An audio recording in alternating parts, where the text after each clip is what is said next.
Start to listen. You're watching Kimmy Speaks. A couple of weeks ago, I read this article about this couple who were missionaries and moved to Haiti. While they were living in Haiti, they found that living as missionaries, obviously being full-time work, was a lot more, of course they could handle it.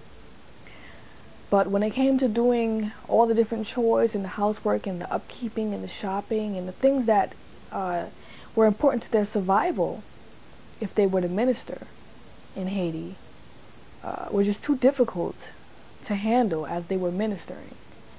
So other missionaries came alongside them. Their friends who were also living either in Haiti or in other areas told them that they should hire a housekeeper or a worker. And at first they felt some type of way about it, but when they realized that, this was something that they needed to do in order to remain in Haiti and be effective missionaries, they decided to hire someone. So they hired this lady, this female, and they treated her with love and respect and kindness. It was just an amazing Christian witness for them to have. They allowed her to move in her husband and live in the basement, as they paid her very well. As a matter of fact, they paid her so well that she couldn't hang out with her old group of friends anymore, because she just felt that she was too good for them. And so what happened was she got pregnant by her husband, obviously, and she began to not do her work. But before she got pregnant, she was already slacking off on her work anyway. So she moves in, she gets to move in, she's getting paid. She gets to move in her husband, who, by the way, was unemployed. And so he needed some support to live by. So she was able to move into the house of this lovely married missionary couple in Haiti. And as they began to pay her well, she began to slack off on her work. She got pregnant, she had a baby. The missionaries were excited because the wife of the missionary, she got to be there and see the birth and be a midwife for the first time. And, as this Haitian woman became pregnant and gave birth, she really didn't do her chores, the things that she was paid to do. She did the bare minimum, pretty much. She felt that she was too prestigious and too high and overly paid, too skilled maybe, to go back and do the work that was required of her. So she moved in her niece to come in and work, but her niece was very young, and her niece couldn't pick up the slack. So the Christian couple was left with a dilemma.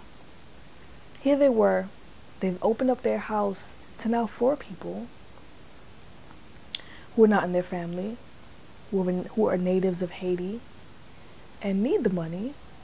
They need the help. And they have a dilemma of, what do they do about the situation where they are paying someone to do the work for them, treating them well, great Christian witness, and just allowing themselves to be around Haitian people group and be able to understand them and just see what they're, how they are, and just be there for them. And here they were having to make a decision on whether they should fire her, because it just wasn't working out for anyone. The Christian witness may not always fit in that description that I described in the story I just told you. And I will put the information to that story down in the description bar. But the Christian witness doesn't always fit so neatly in that box. In fact, it started off neat and it became a little messy. The Christian witness is much more than the words we say, the actions we take, the things that we do when we're watched and the things that we do when we're not being watched. It's also in the decisions that we make, the lives that we touch. a while ago I spoke about forgiveness and how forgiveness is just this huge thing that's very difficult as well, and it takes submission, and it takes humbleness, and it takes maturity.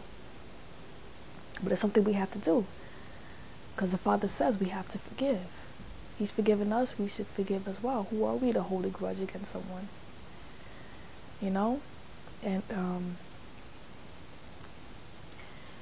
sometimes our Christian witness can be hindered, because like I said, it's not just about the actions that you do or you take. You know, it's also about the words that you speak. It's just a whole lot. It's just your whole being is involved in your Christian witness. It's not just when you go out and feed the hungry, or when you go out and collect clothing or do a canned food drive. You know, it's when you approach that person who's harmed you or hurt you or disappointed you. You know, I'm not talking about killers or anything like that, but there are also testimony of people going to visit people, going to visit criminals who have hurt someone or killed someone in their family who they, love dearly, whether that was a wife or a child or whatever. And it's going off topic a little bit, but Christian witness is a lot. I have some friends who believe that the Christian witness is only when you are with other Christians, and it's about what they think about you, and if they're going to judge you, and if they're going to kick you out the circle or not. And I have some Christian friends who believe that your Christian witness is what you do when you're outside and you are among strangers, and you are among those who are not saved. I think the Christian witness is not just whether you're with Christians or whether you're with non-Christians. I think the Christian witness is when we live a life so radical and in agreement to what Christ has called us to live and how Christ has called us to live an abundant life, feeding the hungry, being there for orphans, being there for the elderly, being compassionate, praying for one another, bearing with one another. Just so many of those different areas. It's all of that. I think when we do that, that's when we have the strongest witness. When we do all of that, when we're wronged, when everyone else says that we shouldn't step back into that field again, step back into that battlefield again, and we step onto it because we know that the Christian witness that we are displaying to that person is the strongest witness that they will ever receive. That's the strongest Christian witness we can have. Jesus says in Acts 1:8, "But you will receive power when the Holy Spirit comes on you, and you'll be my witnesses in Jerusalem and in all Judea and in Samaria and to the ends of the earth."